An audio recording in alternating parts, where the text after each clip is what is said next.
U.S. farmers are starting to regret their vote for Trump. From beekeepers to soybean to hay producers, all of them are starting to say, I never thought that voting for Trump 3 times would result in me losing tens of thousands of dollars. Y'all please share this out. Donald Trump. Oh, I'm going to share it. Donald Trump, I need your help, man. I am a very loyal supporter. See, I wear the Trump hat, red hat. Got the shooter hat. The red hat, Mr. Trump. You tell me when you told us when you got in office you was going to do stuff, bring gas down, do this. Gas. Trump, you went around and got all the workers. Listen. You're just supposed to go after the bad hombres, the bad Mexicans. He knows Spanish. The field workers. And now I have to work. I have to work, Trump. Oh, Lord. I'm too old. Jesus, take the wheel. I am too old to be working in the field. No, you ain't. I am too old. No, you're not. Not according to Trump. Promises made, promises not kept. Gas. Imagine that. Gas. It won't go down. Oh, Lord, the gas ain't going down. $2 and almost 78 cents a gallon. Oh, Lord. You hurt me. You make You me hurt me. sweat.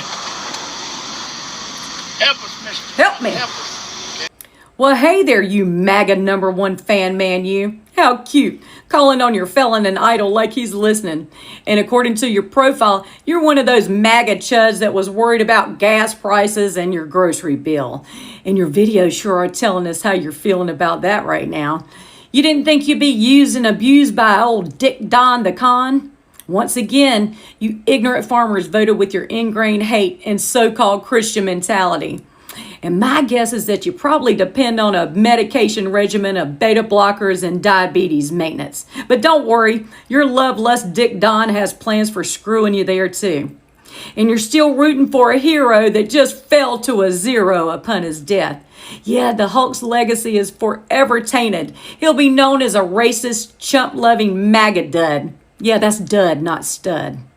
But my advice to you, MAGA schmoozer, because I'm all about a good damn hat, is looking to purchase in one of these nifty hats for your time out in the fields. Also, make sure you hydrate and apply plenty of sunscreen because melanoma's a bitch. Take it from me, I know. And the rest of y'all, have a good day now, okay? A grand rising kings and queens, welcome back to my YouTube commentary. Put a like on this video if you're okay today, okay? Now, I greet you with so much love because you are the one why, or you are the reason why I'm here trying to talk some reality in here. Now, thank you so much for joining me today. I'm going to talk about the white farmers. White farmers always thought suffering was for black people only, for black farmers only. Until right now, I see them around social media. They are making videos. They are regretting voting Trump in. They are crying. They are saying they have problems. But I think when black people were crying, when black farmers were crying, they did not support them. And now there's a plot twist that is happening, and the world is seeing a shift, and this shift is affecting the white farmers too. Now, before I continue with this, my commentary, I want you to watch these clips here of white farmers, and then we come back. I'm a supporter of President Donald Trump. Voted for him in this election and the last, and the one prior to that. However, President Trump is about to allow JBS, the world's most corrupt beef organization, to become publicly traded in America. President Donald Trump will be the president that allows for the complete destruction of the small, independent family farms and cattle ranches if he allows this to go through. The SEC has already approved it. Now we're just waiting a mere few days for them to allow it on the stock exchange. And what's concerning is we haven't heard a word from the Secretary of Agriculture about this. We haven't heard any of the large millionaires, billionaires, cattle organizations that represent cattlemen speak out about this. Yeah, you're not good. They claim to represent cattlemen. The truth is they only represent the big guys. They're bought and paid for by the same organizations, JBS, Cargill, Tyson, National Beef, all the collusion that's happening. Collusion. Go do a very simple search and you'll see the millions and millions and tens upon millions of dollars that these companies have been ordered to pay for collusion and price fixing, and you knew which about has cost us our family farms and ranches. We're gonna lose the and farm. what that costs us as the people who aren't family farms and ranches is a stable food system. Yeah. As much as I'm a supporter of many of the other things that Trump is doing, anything else in the world that we're working to accomplish and achieve doesn't matter when you have famine and you starve to death. Wow. So, Mr. Now you're President, worried about famine and I love food you, appreciate you. insecurities. It is our job as citizens And to you're hold you still accountable. supporting the asshole. And whoever you've got in your circle, they ain't speaking truth because They ain't you're about to speaking put us truth. in a whole world of hurt. They're not listening to you, buddy. Folks, I need you to share this. This is I'm going to urgent. share it. Oh, yeah, I'm We've only got a sharing it. mere few days, and we need millions of people to put pressure to stop this, or Stop from taking my it's farm. gonna be it'll be a much harder fight to come back from. Oh, yeah. Thanks, everybody. Shake the hand that feeds you. Yeah. Oh, you silly Farmer Joe MAGA cult swallower. Now you're worried about your business, you're worried about your farm, and you're worried about food insecurities in America. Oh, you didn't think you farmers would be touched by your fallen angel up in DC. And you're still calling out your Lord and Sataner. Hey, dude, he's not listening. He doesn't give a flying shit about you and your buddies. He's used y'all up already. Yeah, but your bros up in DC will be happy to snatch up your land when you have to foreclose, just like they're snatching up innocent people off the streets, all because of y'all's bullshit that you support. What I would suggest to you is you fuck around and find out farmers keep trying to band together. You know, the way the folks band together back in the day to help raise barns. You keep working hard now to try to make your country a better place all of a sudden. Yeah, most of us Americans will not forgive and forget you shitty individuals and the racism and bigotry you voted for. And you're still supporting time and time again. But hey, enjoy that chapter 7, 11, or 12 bankruptcy you voted for. They say it's a real bitch. Yeah, and now I'm going to go watch the cult classic Children of the Corn and think of you, Malachi. Yeah, if you know, you know. Y'all have a good day now, okay? On a farm in Ohio that was funded through the Inflation Reduction Act, which Biden signed into law.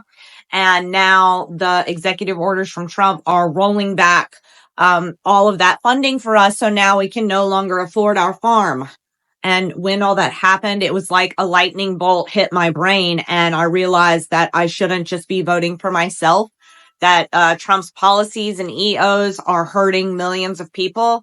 But it took it affecting me personally to understand what I had done was wrong.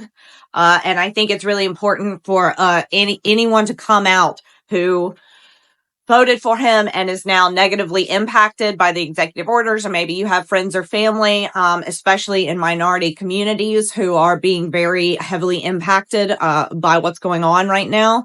So, yeah, I think it's time for us to stop being so selfish, maybe, and to vote for what's best for the country instead of just in our tiny little bubble, because we're all. Morning. By now, you've probably seen a video of the farmer that's entered, the MAGA farmer that's entered the find out phase. And if you haven't, you will. It's gone viral. It's old Texas Paul. Hope your coffee's as good as mine. Hell, I hope it's better. Biddy and Bose, you need to try them out. Good company. Look, this guy never makes it back to reality. If you haven't seen it, Cliff's Notes is he had a farm program that was working for him. Trump came in, killed it. Never makes his way back to reality. The closest he gets is both sidism. I've watched a couple subsequent videos of what he said after that one that went viral. And the closest he gets is both sidism. Both sides are bad. And then the stuff he talks about, there's just no equating. Like he talks about eggs and Trump being blamed for high egg prices.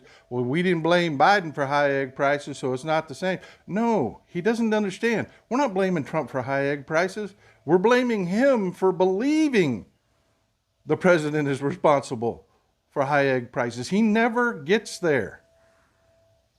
He talks about how low gas prices under Trump helped him, but never gets to the point where he understands the gas prices today, that's the definition of low. These aren't hurting him gas prices. And we can't get back to the gas prices where the economy is crushed and shut down because of a global pandemic. That's not the definition of low gas prices. That's desperation gas prices, and we can't go there again. He never makes it. Folks, that's what I'm telling you about MAGA. Stop trying to reach these people. You can't. You can't. Elections are decided by a couple percentage points. That's it. A blowout is 5 points. Stop shit-talking Democrats. Get on board. Get to the couple of people that aren't dyed-in-the-wool MAGA that fucked up and voted for Trump. That's it. That's the assignment. Do it. So this is a message to the MAGA farmers who are losing their farms because of the current administration. This is a message to the MAGA veterans and military who are watching their health care be destroyed and workers be fired and billions of dollars going from quality of life measures for troops to the border. This is a message for the MAGA poor who are watching their Medicare and their Medicaid and Social Security getting ready to get chopped. This is a message for all those people who thought things were going to get better. He doesn't fucking care about you. They don't care about you. The Republican Party doesn't care about you. They needed you for your votes. Some still do. The guy at the top, he doesn't need you anymore. He only needed you to stay out of jail and make billions of dollars from becoming president again. And all the Republican representatives and senators, they just needed you to vote for him so that they could help get that giant tax cut for the oligarchs who fund them. They have never, ever cared about you. There's a part of you deep down that may be starting to realize this, and I hope you do, because your life will get better. All of these people, if you're living in red states and all of the indicators of quality of life continue to fall, wages don't rise, education continues to fail, and you're led by Republican leadership, the GOP, and it has never gotten better, only worse, while the rich inside your state get more and more corrupt and wealthy, this might be your time to do something about it. I'm just saying, maybe it was all a lie. Maybe they never cared about you and they never will. Just think about that.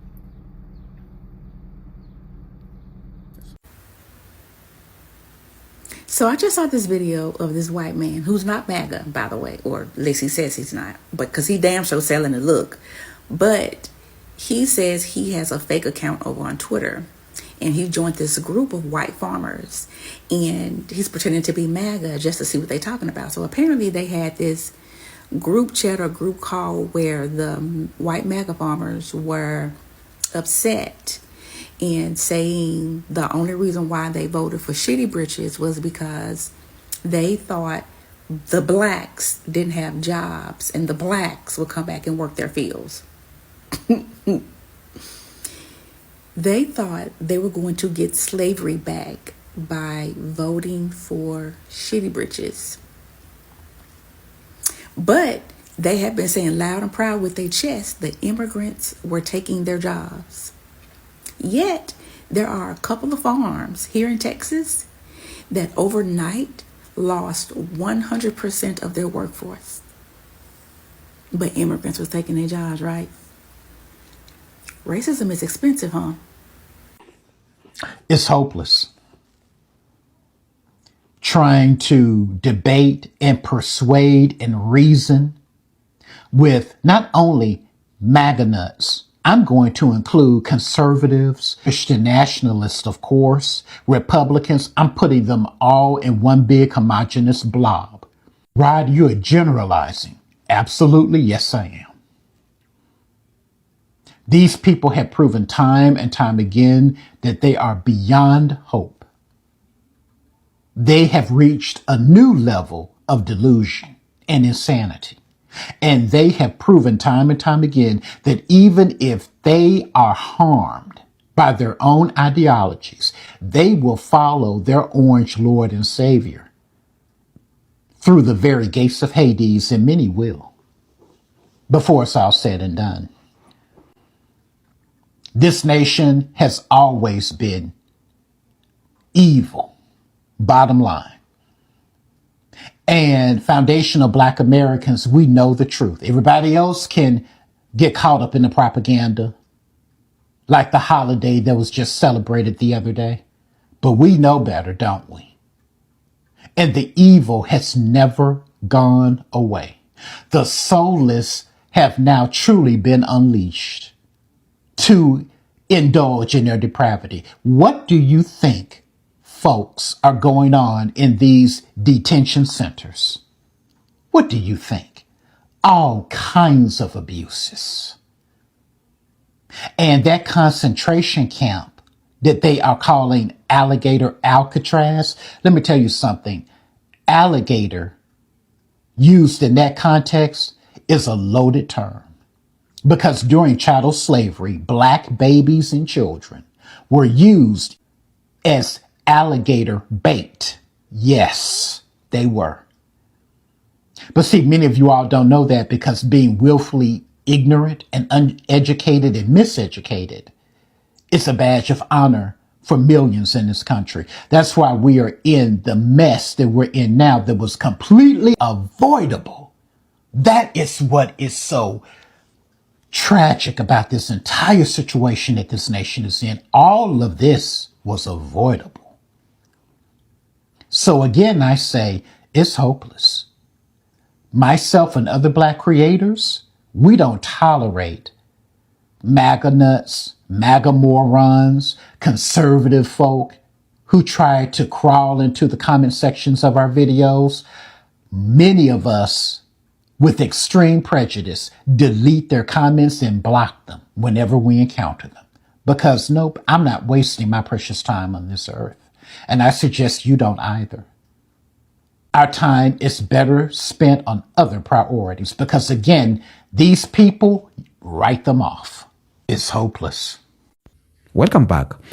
To understand why white farmers, they thought that suffering was only for black farmers only, according to my thought, I think we must go back to history. And when I go back to history, and I go to countries like South Africa, to countries like Zimbabwe, and even the United States, history, what I've learned is that agriculture has been a deeply racialized space, okay? Because agriculture is what that fueled the world. And colonialism, apartheid, these eras' policies ensured that land and resources were controlled by white farmers, while black farmers were marginalized, dispossessed, and often forced into subsistence farming on poor lands. And the legacy of this is still felt today. Even right now, black farmers have historically faced discrimination, lack of access to credit, or we call it loans, markets, and technology, and even violence aimed at driving them off the land. Now, many white farmers lived with a sense of security and entitlement, convinced that the hardship endured by black farmers were just part of their reality. And that is, it will never touch them, you know, like black people going through hell, it was their reality, you know, and that is what we call the white privilege. For example, when black people are suffering, even us personally, we thought it was our reality. Suffering is part of us. Being poor is part of black people, you know. So we grew up, we were brainwashed. We were taught to believe as black people, we must suffer. There's one story. I watched a video where a black person was seeing white people suffering, like it was white South Africans are living badly. And she was asked, what is her thoughts? And she said that seeing white people suffering is one of the hardest things. That it's better for black people to suffer. It's better for black South Africans to suffer, but not white people, you know? And I was like, okay, why? Why you will wish it's better you to suffer than the white counterparts? We are all one. The same way you don't want to see white person suffering is the same way you don't want to see black child suffering. You know, so, and that taught me something, that black people, we were filled by this narrative that the suffering is only for us. Now, let me go back to my story. Black farmers have long been the backbone of many rural economies, okay? Yet their stories of suffering have been ignored or minimized in mainstream narratives. For example, in South Africa, black farmers have faced violent farm attacks, land grabs, and institutional neglects, okay? Their yields have been threatened by lack of government support, poor infrastructure, and the market exclusion. Same with the United States. Okay? Black farmers have a painful history of systematic discrimination by the USDA and other government agencies. From early 1920s through the late 20th centuries, black farmers were often denied loans, subsidies, and assistance programs that white farmers received. Okay? So white farmers were enjoying these things that was never given to black farmers.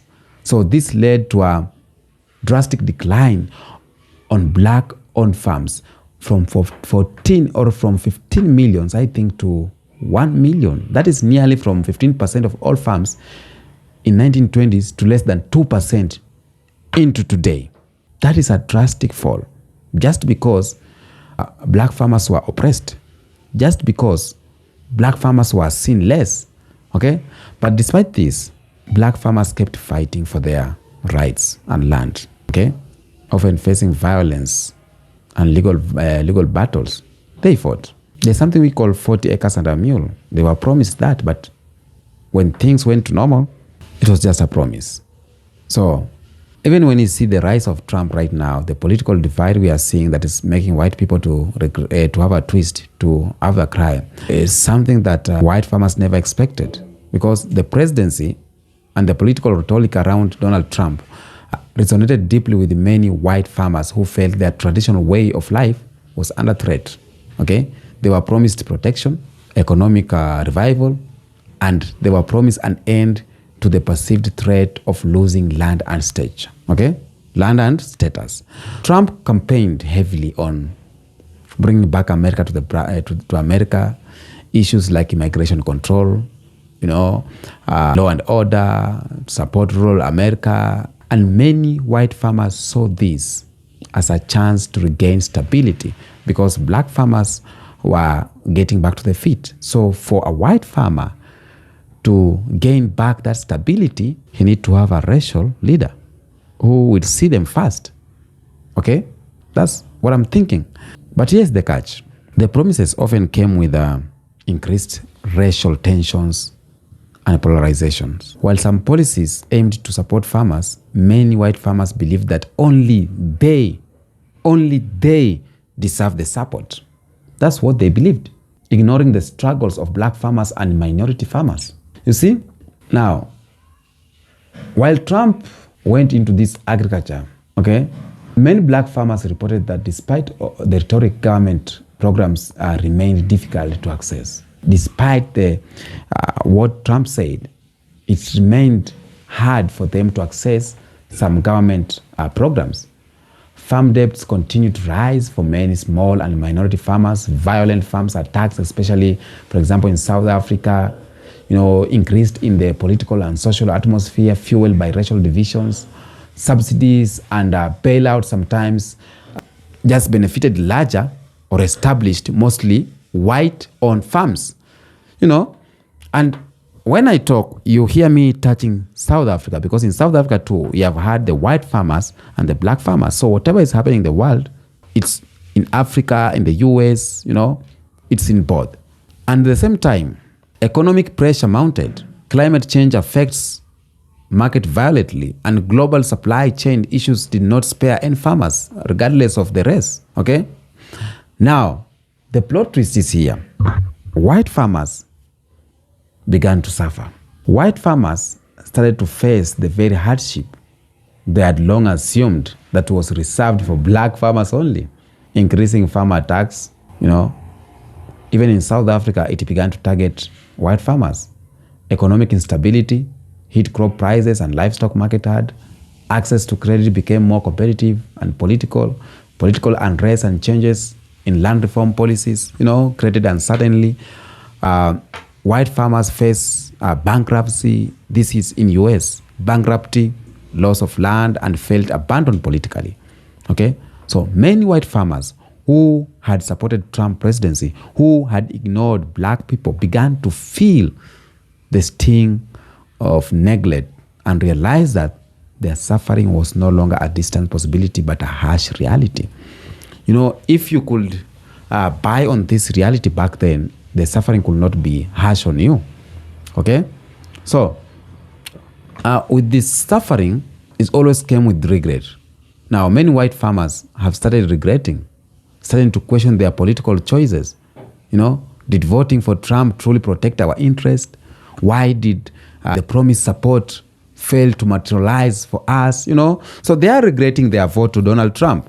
Social media and news outlet is filled with the cries of white farmers, and some even admits they ignored lessons from black farmers. They ignored what black farmers were going through, and that is where the problem had started to. That's where the rain started to hit them. They ignored the pain of black farmers. They ignored the struggles of black farmers. They failed to see the systematic inequalities at play. So history has many examples where divided farming communities ultimately paid the price for their disunity. Coming to Africa, Zimbabwe's chaotic land reform process led to a collapse in agriculture productivity, hurting both black and white farmers. The southern United States, during Jim Crow, saw black farmers systematically oppressed, while white farmers often exploited their labor. But you know what? Economics downturns hit everyone. Even in Australia, indigenous farmers and white farmers faced different but overlapping hardships, showing how systematic exclusion harms entire sectors. Okay? These are just an examples to remind us that farming struggles are rarely isolated by race, but often linked by the overall health and rural economies. For example, when we talk about the bad weather, it's not affecting the black people only. It will affect both of us. So if you ignore the mechanism on black people, what if it hits on you? If you ignore the cry of black people, what if it hits on you? Okay? The key lesson here is just unity. White farmers could learn from black farmers, unity and understanding. Black farmers' struggles have been a warning and a lesson in resilience. Their fights for land rights, their fight for land access, their fight for dignity shows that agriculture can only thrive when all farmers are supported equitable. Okay? White farmers facing suffering now must listen and ally with black farmers, recognizing that their future are interconnected. Okay? So sometimes I say the issue of white farmers and black farmers or white farmers racially play, it didn't help black farmers at all back then. When I say racial play, I mean the political and social strategies used by some white farmers to maintain power by dividing communities along racial lines. Okay? So historically, many white farmers used fear tactics against black farmers, political to exclude black farmers from land ownership and resources, narrative that framed black farmers as competitors or threats, and political alliances that prioritizes white interest at the expense of black communities. So that wasn't just about protecting farms. It was about maintaining a system of racial control and privilege. But you see, right now, it's affecting both of them. It's affecting white farmers, affecting black farmers. But you know what? White farmers are the loudest right now. The cry of white farmers is the loudest because black farmers already knew this. They have lived in this. They know these movies. They have played parts in these movies. So it is time they're just keeping quiet and watching what is happening. Okay? So the racial divide meant that black farmers were left out of the government programs, markets, and financial support. Instead of cooperating and shared resources, black farmers were isolated, denied credits, and targeted for displacements. And white farmers were focusing on preserving their own status rather than advocating for a truly inclusive agricultural system. And that's where problem began. Okay? So the truth is, racial division in farming communities hurts everyone. It hurts everyone. By prioritizing race over solidarity, white farmers themselves, they weakened the broader agriculture sectors. And black farmers couldn't thrive, okay? And when the black farmers suffer, the entire rural economic suffer. When white farmers deny black farmers equal opportunities, they undermine the strength and the resilience that comes from unity. So if white and black farmers work together, share knowledge, they share knowledge and push for fair policies, everyone benefits. So unity breaks down systematic barriers. It creates stronger markets, safer communities, and sustainable farming futures. So right now is where maybe white farmers, they need the voices of black farmers. But black people said, you know what? We ain't doing this anymore. Like, we have been here, we have cried, we have protested, we ain't doing this anymore. So that's why we seeing white people or white farmers are out here shedding tears because of how the farming system has become queer. Okay?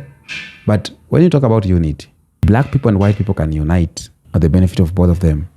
White farmers and black farmers can unite at the benefit of agriculture to survive. But if there's no unity here, if everyone is pushing or pulling on his side or our side, the suffer will come for both of us. Tell me what you think on the comment section about this video. Until next episode, peace out.